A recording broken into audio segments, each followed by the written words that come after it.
Mummy, what's happened to make you so sad? Well, here, in this house, there is no future. Past and the present are the same thing. Diana, they can't change. You have to change. You have to be able to do things you hate. You hate? There has to be two of you. There's the real one and the one they take pictures of.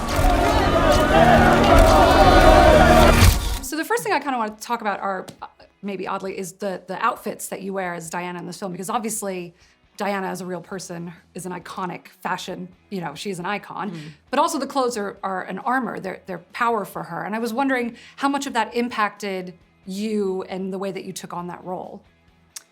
Yeah, it was so, I mean, it's really important to get the wardrobe right in this one.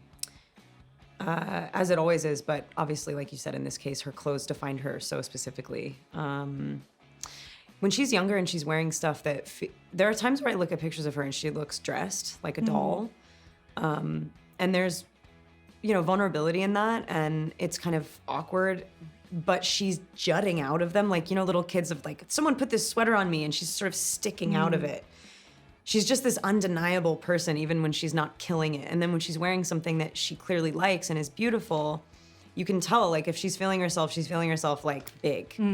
And yeah, the clothes in this movie feel like bondage, very sort of, they don't liberate her, they weigh her down. There was a lot in the physicality too. I felt like a lot of the movement you brought to that role was physically trying to break out of this bind. That is the clothes, but it's also the house and the title and everything. Yeah. It really translated that way.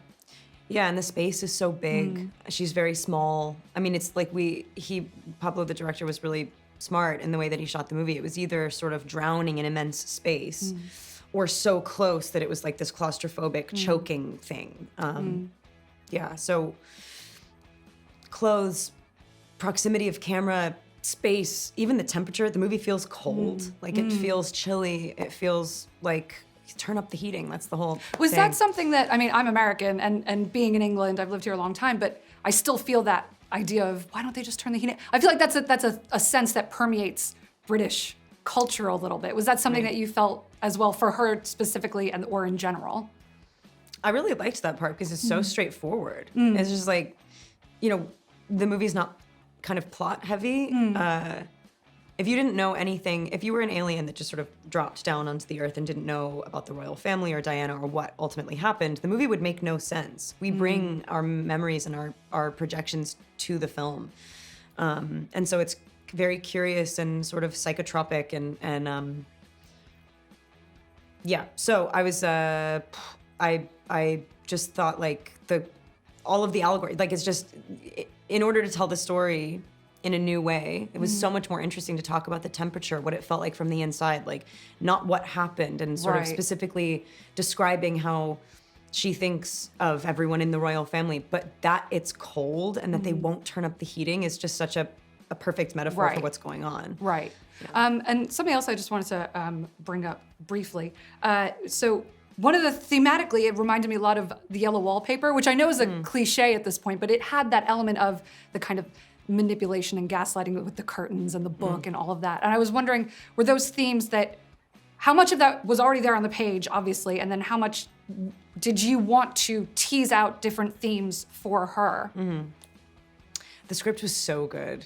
It was so precise, and to have something so specific and sort of like finely drawn also allow for so much of your own feeling and thought to inhabit the space was so impressive and weird. And I was like, he is truly like a master, and this was like so right for him to do. I'm trying to think if there were things I wanted to, like, I personalized everything. I love what the movie says about the whole, and he did such a beautiful job at kind of touching on every subject, but like kind of skipping the rock. If that makes sense. I'm like, yes, no, absolutely. Yeah. Because like you say, it's not about things that happen. It's about those little touchstones and moments for her over the span of 3 days, and how those things reflect her life up until this point as a woman trying to figure out her place and who she is. Yeah, and so like I was gonna say, like when Charles goes, you know, there has to be two of you. sometimes you have to make your body do things you hate. But she's already doing that, isn't Yeah. she? You Yeah. know? But Anyway. Also, it's really important to be like, sometimes she wasn't, I mean, obviously Diana's not always thinking about the trajectory of her life. When you're living in the moment, that line says so much about what happened, and it is a pretty expansive idea. But for me, I was just like, so you hate me? So you're saying that you hate me? You know what I Right. mean? Like, it's like, Right. yeah, so I wanted to make sure to not be aware of all the allegory. Do you know what I mean? Right. Like, I wanted Or to make what sure the future held, too, Yeah, for her. exactly. To just be in the present moment and sort of like allow like lines like, will they kill me, do you think? To not feel self-aware.